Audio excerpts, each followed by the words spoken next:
Lamine Fofana, analyse? Bon, plusieurs sentiments se mêlent hein, parce que la solennité de l'occasion fait que c'était quelque chose qui était beaucoup attendu. Parmi les 60 candidatures, je pense qu'il y a eu 3 types de personnes selon moi.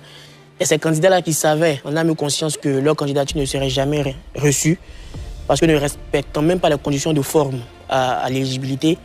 Il y a ces candidats-là qui étaient bien vus pour être dans le dernier carré. Je pense à l'honorable Assalé Timoko, aussi le monsieur Afin Nguessan qui, par contre, toute surprise, l'ancien préfet aussi d'Abidjan, la candidature n'a pas été retenue.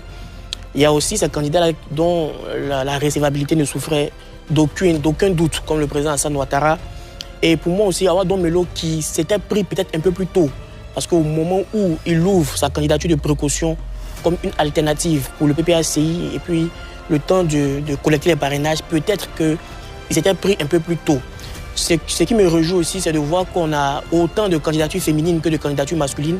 Donc 2 sur 5 sont des femmes, notamment l'ex-première dame Simone Evier Gbagbo, qui fait preuve d'une résilience incroyable après le combat politique qu'elle a mené depuis l'ancien FPI jusqu'à aujourd'hui. Considérons aussi la rupture qui existe avec le président Laurent Gbagbo. Donc on voit que c'est vraiment une constance politique qui s'exprime aujourd'hui. Elle n'a même pas compati même au fait que le président Laurent Gbagbo ne soit pas sur la liste électorale, parce qu'aussi il y avait des questions de divorce et autres.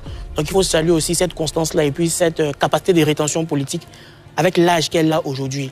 En ce qui concerne Henriette Lagou, ce n'est pas une surprise hein, parce que c'est la 2e femme de l'histoire de la Côte d'Ivoire à se déclarer une élection présidentielle après Jacqueline Louès. Donc même si elle pèse 1% du scrutin en 2015, elle est dans une constance où elle est permanemment en contact avec sa base. La difficulté au niveau du PPACI, parce qu'on s'attendait au fait que le président Laurent Gbagbo ne soit pas forcément retenu pour les nombreuses questions de justice qu'on sait, mais le X vient du fait qu'il n'ait pas pu rassembler les parrainages. C'est un peu comme dans le football. Avant le début d'une compétition, on a des favoris.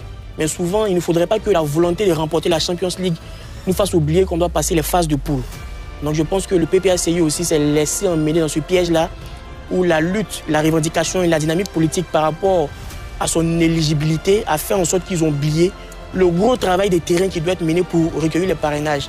Pour revenir sur ce que l'aîné disait tantôt, ce n'est même pas forcément une question d'utiliser les tablettes, parce que Jean-Luc Buenta ici, il dit que dans les zones reculées, il y a des problèmes de réseau.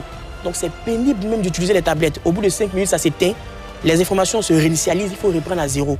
Eux-mêmes, à la base, c'était parti pour une stratégie biométrique, mais finalement, ils ont vu qu'avec le temps, c'est impossible, il faut prendre des choses de manière manuelle. Maintenant, après, en ce qui concerne le président Laurent Gbagbo, il faut que les gens puissent faire des débats de fond, parce que l'Ivoirien aujourd'hui a l'indignation facile.